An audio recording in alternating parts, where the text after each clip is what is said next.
Big boss season 8 మూడో వారం ముగింపుకు చేరుకుంది. ఇక వీకెండ్ రోజు స్టేజ్ పైకి వచ్చిన నాగార్జున హౌస్ మేట్స్ తో మాట్లాడుతూ ఇక ఈ వారం వారి ఆట ఎలా ఉందో రివ్యూ ఇవ్వటం మొదలుపెట్టారు. ఇక ముందుగా నిఖిల్ తో మాట్లాడుతూ, నిఖిల్, ఈ వారం నీ గేమ్ చాలా బాగుంది. చీఫ్ గా అయితే చాలా బాగా ఆడుతున్నావు. టీం ని ఎలా నడిపించాలో బాగా తెలిసినట్లు ఉంది. హౌస్ లో ఎవరో ఫీల్ అవ్వకుండా ఎవరు గేమ్ ఆడాలో, ఎవరు ఏ పని చేయాలో బాగా నేర్పిస్తున్నావు. ఇక నత్తల టాస్క్ అయితే చాలా బాగా ఆడావు. అసలు ఆ గేమ్ అంత స్పీడ్ గా ఎలా ఆడగలిగావు? సోనియా కూడా అంతే స్పీడ్ గా నీకు సపోర్ట్ ఇచ్చింది. ఆ తర్వాత ప్రభావతి 2.0 గేమ్ కూడా మీ టీం చాలా బాగా ఆడింది. కానీ నువ్వు కూడా కాస్త చూసుకుని ఆడాలి కదా. నిఖిల్, పాపం మణికంఠని అలా విసిరేసావేంటి? చూసుకోవాలి కదా.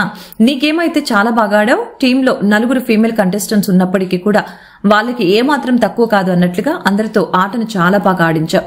ఎవరెవరు ఏం పనులు చేయాలి, టాస్కులు ఎవరేం చేయాలి అంటూ బాగానే ఎవరి పనులు వాళ్ళకి బాగా అప్పచెప్పావు. పృథ్వీ పైన అంత నమ్మకం ఏంటి నీకు? కాంతార టీం సభ్యులు మీ టీం దగ్గరికి రాకుండా అడ్డుగా ఒక పృథ్వీనే ఉంచావు. అంత నమ్మకం పృథ్వీ పైన నీకు ఎలా ఉంది అనంటూ సంచాలకుపై ఎందుకంత కోపం తెచ్చుకున్నావు అంటూ నాగార్జున ప్రశ్నిస్తారు. అవును సార్, నబీల్ నాకెందుకో కాస్త బయాస్ గా ఉన్నాడని అనిపించింది. వాళ్ళ టీం వాళ్ళు కోడి కిందికి వెళ్లిపోతే కెమెరా దగ్గర చేతులు పెడుతున్నా తనకి కనిపించట్లేదా?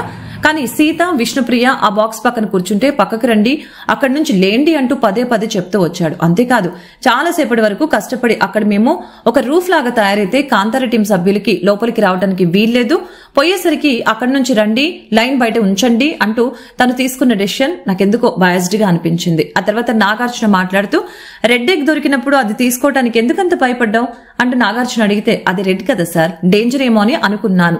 చాలాసేపు ఆలోచించాను, కానీ మా టీం వాళ్ళు సీత, విష్ణుప్రియ, సోనియా ఇచ్చిన సపోర్ట్ తో తీసుకున్నాను. ఇక తర్వాత చీఫ్ కంటెండర్ గా ఒకరి పేరు చెప్పమన్నప్పుడు నీకెందుకు సోనియా పేరు చెప్పాలని అనుకున్నావు అంటే, సోనియాలో ఆ లీడర్షిప్ క్వాలిటీస్ ఉన్నాయి సార్, అవే లక్షణాలు ఉన్నట్లుగా నాకు అనిపించాయి అంటూ నిఖిల్ సమాధానం చెప్తుంటే, దానికి నాగార్జున, మరి విష్ణుప్రియ, సీత, పృథ్వీకి క్వాలిటీస్ లేవా అంటూ అడుగుతాడు.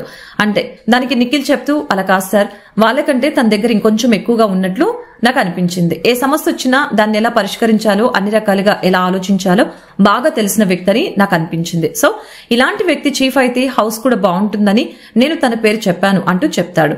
మొత్తానికి నాగార్జున మాట్లాడుతూ, నీ గేమ్ అయితే చాలా బాగుంది, ఇంకా బాగా ఆడు అంటూ నిఖిల్ తో మాట్లాడతారు. మొత్తంగా ఈ వారం నిఖిల్ ఆట మీకు ఎలా అనిపించిందో కామెంట్ రూపంలో తెలపండి.